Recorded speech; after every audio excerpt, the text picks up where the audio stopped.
Hello Wolfpack, we're back here on Bitcoin. I've identified a new diagonal support line on Bitcoin as per this diagonal rectangle that's been drifting upwards since around May 2021. We can see we have a few touches of that, firstly on May 2021 itself, and then also June and July of the same month, and then also coming all the way through to January, February, and right now. Now, what's interesting about this diagonal support box is that we've never actually closed a daily candle within it, and we have just closed our first daily candle within that box. Generally, when we close a daily candle within a support box, sometimes, not always, but sometimes it means we are going to drop through that support box. It's a sign of weakness, whereas in the past, every time we went into it, we had the strength to wick into it and then jump all the way back up by the time that daily candle closed, which kind of signifies that, hey, there was a lot of buying demand in that area, and there wasn't enough selling demand to keep it down for the daily close. Daily closes are very important in the stock market and cryptocurrency charts, right? They actually mean quite a bit. And so when you see a wick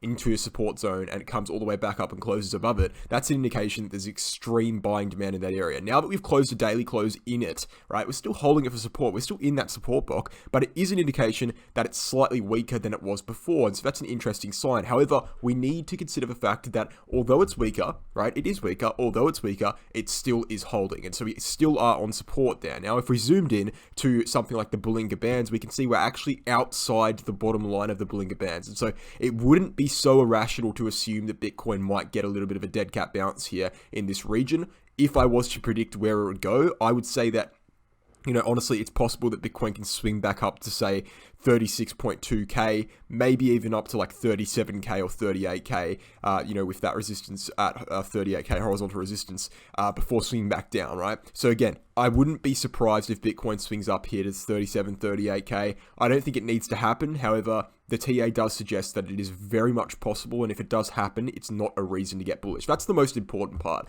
It's not a prediction about what will happen. It's a prediction about, hey, if it does happen, don't jump your bloody horses, because this is not really going to flip the market bullish again. So what we can see actually on Bitcoin is extremely bearish volume, right? We saw in a descending wedge formation, which is typically a bullish structure, right? It was actually a very bearish structure, because when you see a descending wedge formation, what you want to be seeing is volume decreasing as we go further and further down into that wedge, which kind of suggests that, hey, there's not enough people selling, and so the selling volume is very, very low, and then it comes to a point in which the bulls take control and you break out to the upside. We saw the opposite of that, right? As we got lower and lower and lower, more people were selling. More people were convinced that, hey, Bitcoin's over, it's in a bear market, they were selling, and that's why we broke down. And we can see a massive uptrend on the volume right now, and we've just reached the weekend, so the last two volume candles don't really count, or the last volume candle doesn't really count, but we've seen a massive uptrend on the volume as Bitcoin continues depreciating in price, which kind of suggests that, hey, we're not even seeing the first kind of glimpses of any sort of reversal here in the short term. We're actually just seeing the downtrend strengthen, to be honest. We could see a short-term bounce from this uptrending rectangular diagonal support box. However, it doesn't really suggest anything other than, the coin is going downwards, and it's going downwards fast. And that makes perfect sense, right? If you looked at the TA and you looked at anything other than Bollinger Bands right now, what you can see is that Bitcoin had a bear flag formation, right? I like to measure it from here, December 27th, all the way down to the bottom of the wedge. And what I personally like to do is apply it to when the trend reversal started, which was here on March 29th, right? I don't want to apply it to the bottom of the wedge. I don't think that's fair. The bottom of the channel, I don't think that's fair. I think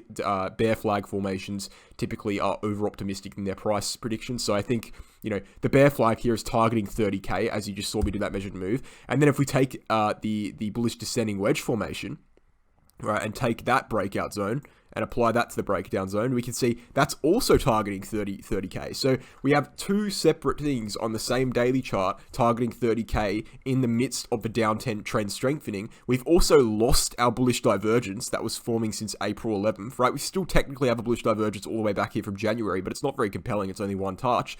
So we've lost our shorter term bullish divergence. We have strengthening volume in a downwards trend. We have two separate market patterns that played out for at least a month each, indicating 30k. Right? And then on top of that, the MACD has just flattened out and seen another bearish cross. I guess a glimmer of hope here would be the stochastic RSI is bottoming out, which has been relatively successful in the past few months on Bitcoin of a daily chart. But, that alone is not really much of a reason to see this as a prime bouncing region. So again, it's very, very possible that Bitcoin could see a small bounce here to 38k even.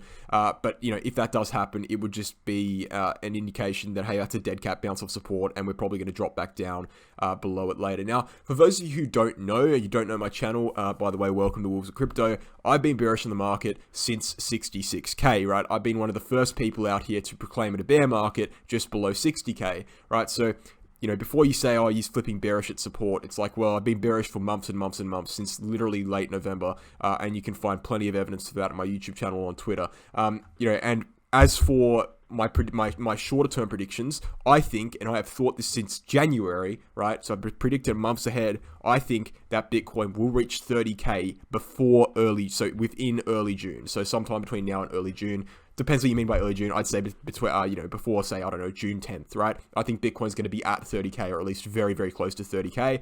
And I was still saying that when we were all the way up here at 48k, right? So I'm not one to flip-flop on my views. If I see a view, I'm going to stick with it until I see compelling evidence that suggests it's wrong. And at this point, I have not seen any compelling evidence to suggest it's wrong. I've stuck with my views, and I've stuck by my word, and it's playing out perfectly. So what we have, and this is one of the bases of my views, is the 4-year cycle theory. Now, a lot of people would be convinced that the 4-year cycle theory does not exist anymore due to the fact that we didn't see a blow-off top in the last bull market. First of all, I think that's very debatable as to whether we saw a blow-off top or not, but assuming we didn't, you know, the 4-year cycle theory is not about whether we saw a blow-off top or not. It's about date ranges, right? Even people like Benjamin Cohen have come out here in the recent days and said that the lengthening cycles theory is a failure. It does not exist, right? People like that I have been battling throughout the entirety of 2020 and 2021, trying to get them to understand, you know, that's simply, you know, that lengthening cycles theory just simply doesn't exist. They finally stepped down from that viewpoint. It does not exist. What does that leave us with in terms of the macro? It leaves us with the 4-year cycle theory.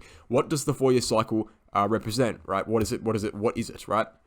A 4-year cycle theory is driven by the halving that happens every 4 years. It's basically a theory. It's not really a theory at this point. It's a trend that suggests that every 4 years there will be a bull market, and in between that, in the 3 years in between, there will be a bear market. Now, in the bear market, there will be 1 year of straight down, 2 years of accumulation, 1 year bull market. So that's what it suggests, right?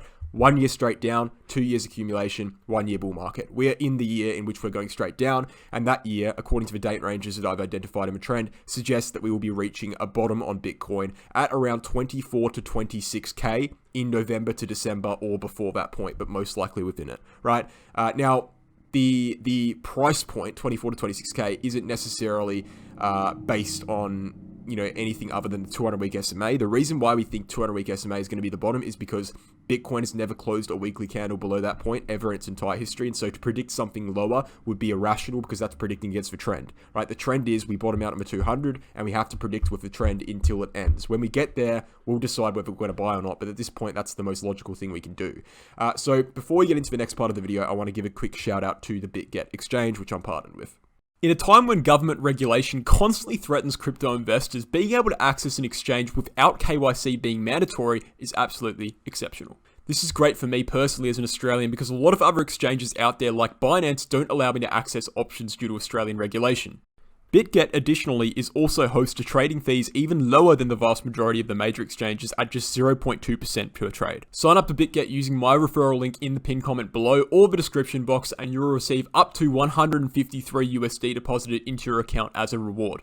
Moving on to some compelling evidence from the monthly chart here, and I would say this is one of the most important charts on Bitcoin right now, right? Sparing the 3-day chart, because the 3-day chart's got something very interesting coming up in literally the next few days, but the monthly chart is extremely important. Why is that? Well, the monthly chart has an indicator, the 21 EMA, the 21 exponential moving average, that has been absolutely critical to Bitcoin's price action basically since the existence of the MA, but especially since 2014. So as you can see, right, we have only dropped below this line on 1, 2, 3 separate occasions, and we have only jumped above this line on 1, 2, oh, that was a bad circle, 2, okay, 2 occasions. So we've interacted with this line on 5 separate occasions, and every time we have interacted with this line, it has led to an exponential dump or pump, right? So essentially in 2014, what we can see is we dropped below that line. Within 3 months, we were down 50%,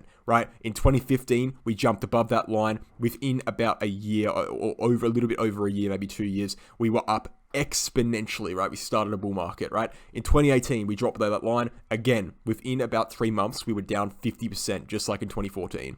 In the COVID drop, we dropped below that line. Within a couple of weeks, we were down 40%, right? And then after the COVID drop, we jumped above that line again. And within about a year, we were up massively, right? Right now, we're in the process of confirming another drop below that line. Now, just remember, in 2014, when we dropped below this line and kind of tested for resistance, we dropped 50%. 2018, the same thing happened. There is no reason to believe, according to this trend, that it won't happen again in 2022. If that's not enough evidence alone, make sure to stick around for the rest of the video when I show you more evidence. Now, this is also an interesting chart, not because of the EMA, but also because of the RSI. What we can see is that in the 2015 bottom, after we dropped below that line, we bottomed out at 43 on the RSI. We did the exact same thing in 2018. And if that trend continues, we will be bottoming out at 43 on the RSI this year, which is great because it gives us an extra piece of evidence when we find that bottom to kind of say, this is the bottom, and start buying Bitcoin. When we reach 43, we start seeing some support. That's excellent. That's more evidence that it's going to reach the bottom, and that lowers our risk potential of entering that trade.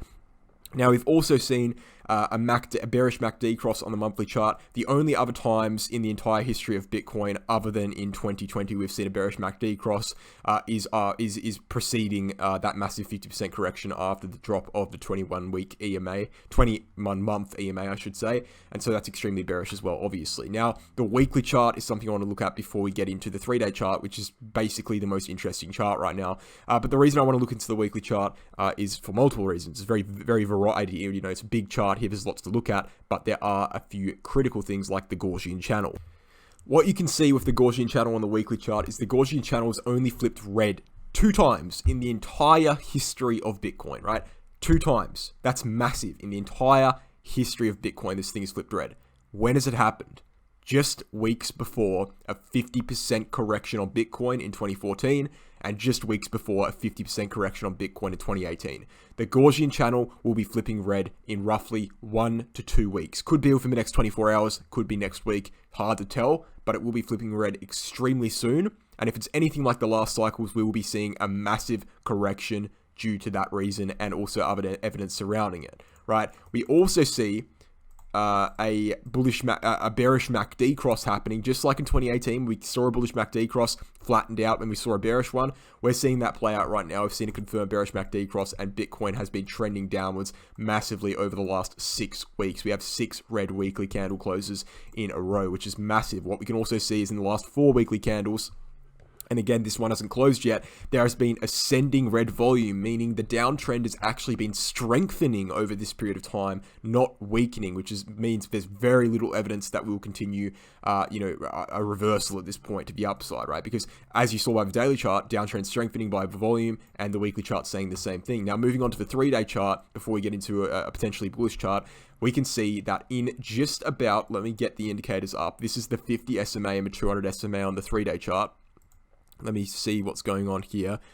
In just about 6, maybe 3 to 6 days, probably 6 days, we will be seeing a bearish cross, right? A death cross on the 3-day chart. The only other times in Bitcoin's history we have seen a death cross on the 3-day chart is in 2014, preceding a 50% correction. In 2018, preceding a 50% correction, right? Those are the only 2 times, right? Just before a 50% correction on both occurrences. We will be seeing that again in 3 to 6 days, right? All of this is pointing towards my original statement I made, kind of towards the start of this video, that Bitcoin will be seeing 30K before early June, most likely, right? There is multiple pieces of evidence to suggest that a big correction, right? It's already started. It's already happening, by the way. I've been saying this to 48K, and I've been saying the original bear market since 58 or 60, right? So it's already well within. It's already well happening, but, there's evidence to suggest that it's going to keep going or accelerate within the next week or so. There's going to be multiple triggers to suggest that. What we can also see, right, is the total cryptocurrency market cap. This is a chart that measures the entire, every single dollar wrapped up in cryptocurrency in a dollar value. Right now it's at 1.6 trillion, meaning 1.6 trillion million dollars are in cryptocurrency right now. That has dropped below its major uptrending support line from the previous bull market, and it is in a sharp downwards trend. Where is the nearest support for this? Well, we can look at, say, this region here at 1.5 trillion for support, and that, obviously is probably another 20% correction down. sorry, not 20%. I don't know where I got that number from. It's another 5 or 6% down, which is obviously a big drop for altcoins, another 10% on altcoins, another 5% on Bitcoin. And then also we can see the actual major support is sitting at 1.1 trillion. So this might be a short-term bounce zone, but in reality, we'll probably do something like that and come down, right? So again, we might be seeing in the coming weeks, even in wake of all those bearish indicators, there's very much a chance that we could be seeing a dead cat bounce. However, it looks as though we're going to be heading down straight towards 30K on Bitcoin. Now, I don't want to talk about the macro situation in regards to interest rates or anything like that, because I talk about that every Bitcoin video, but I will bring up the DXY. The DXY is finding local resistance right now, or not local, I should say, 5-year long resistance right now at around 103 to 104 USD. It is struggling to get back above that zone. However, I will say that fundamentally speaking, we are going into a recession. Interest rates are rising massively. When interest rates rise, the stock market goes down. When the stock market goes down, the DXY goes up because people are selling their risk on assets for cash. Cash gets stronger, DXY goes up, Bitcoin goes down. Okay, so I don't really care too much about the TL in this chart. I do know that the fundamentals are extremely bullish, which is very bad for Bitcoin and the stock market. And so I'm not worried about this rejecting. Now, if this does reject in the short term, we could see a little relief rally on Bitcoin, but ultimately I'm expecting it to go upwards in the long term. I don't see how a resistance zone that's been going since 2017 can be stronger than, hundreds of years of macro and economic studies that suggest that when you're in a recession, cash is stronger, right? Cash gets stronger. DXY goes up, maybe not hundreds of years of a DXY, but at least, 50 to 60 years in this chart's history. So that's some stuff for Bitcoin. Now, I do want to say before I end the video, all hope is not lost, right? There's still a slimmer, an absolute slimmer of hope for Bitcoin. And I think that this chart kind of demonstrates that a little bit. Now, I have spoken about this chart as a bearish chart in the past, but right now it's kind of leaning towards a bullish chart for me. It's very speculative. What we can see is that every time the 50 week crosses under the 75 week, we see actually on that exact day, Bitcoin bottoms out. Now, that happened in 2015, that happened in 2018, and this will be happening, this cross will be happening in about a week or two, and so if the trend continues, it could suggest that, hey, maybe Bitcoin bottoms out, but again, why would that happen? It just doesn't seem like it would happen. I mean, everything I've looked at in this video suggests we go lower. So this random chart suggesting it bottoms out, with 2 data points. Also, you can see it a different way in which I've been seeing it for a while is like every time the 50 week crosses under the 75 week, we've just seen a massive correction on Bitcoin, or we're in the midst of it still. That's how I've looked at it in the past, but I don't know. It's just something to keep an eye on. But at this point, let's just get a quick summary here. Daily chart suggesting 30K. The 4-year cycle is suggesting much, much lower in the mid 20K region. The monthly chart is basically telling us that we're about to see a massive, massive correction over the next few months. The weekly chart's telling us the Gaussian channel is about to flip red for the first time in 4 years, which would be the biggest sell signal in 4 years.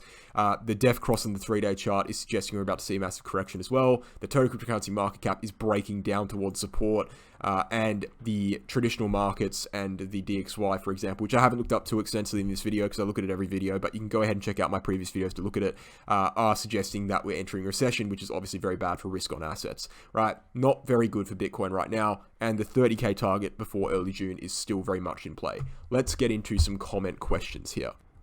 But before we get into some comment questions, I want to take a look at WOC Exclusive here. So WOC Exclusive is my personal Telegram group. This is the information group for WOC Exclusive where I post the monthly results and let you guys know when it's open. Now it's opening up for entry in just 3 days. Last month we pulled 474% profit.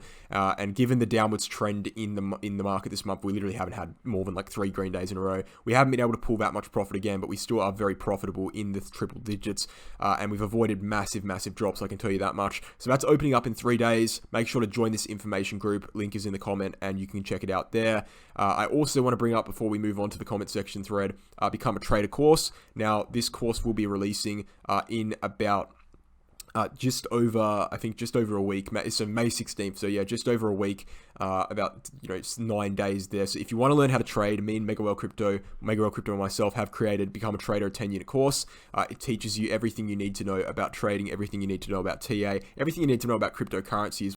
So if you want to become a successful trader in the cryptocurrency market, this is going to teach you everything from fundamental cryptocurrency concepts, bullish market patterns, bearish market patterns, indicators, candlesticks, mindsets, risk management, how to find trades, everything you need to know. And we've got a pre-order sale right now. So until May 16th, this thing will be on a sale. So you can get it at a price that is cheaper than what you will get when it releases. Please go ahead and email cryptoacademycourses@gmail.com for information on what the course looks like, what the payment details are, etc. Excited to see some emails from you now. But without further ado here, let's get into the comment section segment of our videos here where we answer some comments. Again, if you have any questions, leave them in the comment section below and I'll answer them in the next video, or I'll pick up some and answer as many as I can there. But what we can see, I'm getting some delay in my camera here, so please excuse that. But what we can see is bot kind of ask a question. The bear flag is a 19k price target, not 30k. So you remember at the start of this video, I said the bear flag, which I measured from December 27th all the way down to here, and applied it to the breakout zone and applied it to the top, right? The reversal zone is kind of targeting 31 to 30k. Now he's saying that it's actually targeting 19k. What I would say to that is that a bear flag is a very subjective pattern, right? If I was to be 100% technically correct and true to technical analysis, I would actually measure the bear flag from November 10th, apply it to the breakout zone here, and then apply it to the actual breakdown of the bear flag, right? And that would actually target 5,000 USD, right? However, we need to apply a little bit of logic when it comes to formations like bear flags and bull flags, right? They are very over-optimistic formations. We talk about this in the Crypto Academy. They have more formations which you need to apply a little bit of logic to them, right? As I said, they're over-optimistic. You can have a massive downwards trend and then a bear flag formation, and then the bear flag formation can be targeting like negative 50,000, which is obviously not possible. So, you need to apply a little bit of common sense to it. I would say one of the ways you can apply common sense to a bear flag formation, for example, is taking it from November 10th, applying it to the bottom of the bear flag, and then actually applying it to the reversal zone other than the breakdown zone. We talk about this in Crypto Academy. And so you get the most bearish possible target that is logical, in my opinion, on Bitcoin is 14k, right? 14 to 12k, and there is a support zone in that region. So again, we're cross-analyzing, what we see with the bear flag formation, measured move to horizontal support on Bitcoin. And so I would say the worst case scenario for Bitcoin, right? The absolute worst case scenario for Bitcoin is 14k to 12k. And, I don't see how, that's not impossible, right? I can see that as possible. I can see it as happening. I'm not going to say it's going to happen. My prediction's, mid-20s, but it does seem within the realm of possibility for me at this point. However, I don't think this bear flag will hold substantial weight all the way down to 14k. I think that people are only going to keep looking at this bear flag for a little while longer, and that's going to be to about 30k, right? And that's why I'm being conservative with the structure and targeting a 30k breakdown. I also recognize that the descending wedge formation is also targeting the same region, so they act as kind of bolstered targets to 30k. You have to remember that stuff only happens in a financial market because people are buying and selling. So if you think that people are going to be selling all the way down to 5k or, like you said, 19k because of this bear flag that's been forming up to 48k, you're probably wrong. There's a certain amount of psychology that goes into it as well. And so 30k seems like a reasonable target for me. But moving on, why do you try to trade bounces instead of entering short positions and trade with the trend? Wouldn't it be easier to go short? Thanks for the video anyway, Wolf. So yesterday I did a video in which I explained my bear market trading strategy. Go ahead and check that out. But I don't necessarily always or very often at all trade leverage or trade short positions or long positions. I just trade spot. Why is that? Well, there's a few reasons to it, one of which is the fees are much higher in leverage positions. Now, exchanges like Binance like to suggest that they have, 0.2% trading fees for futures. It's honestly absolute BS, right? When I've traded futures in the past, my fees have been up to 10% depending on how much leverage I've been trading. Obviously, it stacks with more leverage, more fees, but, ridiculous amount of fees, ridiculous slippage there as well. So you can be trading, you can be up 5-6%, and you can sell and you can somehow lose 2%. There are ridiculous amount of fees on leverage. Also, we can see with leverage and short positions, you can get liquidated quite easily, right? When we have massive wicks to the downside like we had on December 4th, that can wipe out your entire portfolio, your entire trade position for an absolute scam wick. You also get, exchanges like Binance, Coinbase, etc. They do have scam wicks in which there are internal problems with the exchange that cause scam wicks, which are wicks not based on rational price action. in intraday time periods. It happens very regularly, like once a week, and they can flush you out. So when you're doing things like shorting and longing on higher leverage, you're actually opening yourself up to not only higher fees, but a world of external risks that you can't really predict, right? Any short-term news event can wipe you out. Anything like that can wipe you out. I think spot positions is the way to keep it simple, keep the fees low. And also, I think that when it comes to leverage, it's based in a little bit of greed, in my opinion. I don't think it's necessary to be leverage trading in a cryptocurrency market in which you can literally make like 10% per day. Like it just seems like you're being driven a lot more by greed than by logic there, right? You have to remember, S&P 500, you invest in that, you're averaging a yearly return of 8%, right? So when you're making 10% a day in cryptocurrency, which obviously you can't do, it's not sustainable to make 10% a day. I'm just saying for argument's sake, right? That's an insane return. So I think it's good not to get desensitized to that amount of return and just stick with spot and keep it simple. That's my opinion, though. A lot of people trade leverage. I occasionally trade leverage, just not very often. But yeah, I'll say that the entire move from 40K here, September at 40K, I was buying, Bitcoin long positions at like 5 to 10x leverage. I sold those up here at, I can't remember, like mid 50s. Honestly, can't remember, but I posted about it a lot on YouTube and Twitter. That was probably one of the only times I've really dabbled in leverage too much, and I was just kind of testing it out because I hadn't done it in a while. But yeah, I wouldn't recommend it, especially to beginners. Very risky. You can get liquidated, high fees. It's not something I'd recommend. But without further ado, guys, I'll end the video there, and I'll catch you in the next one. Thanks for watching. Hope you enjoyed. Leave some questions. Cheers.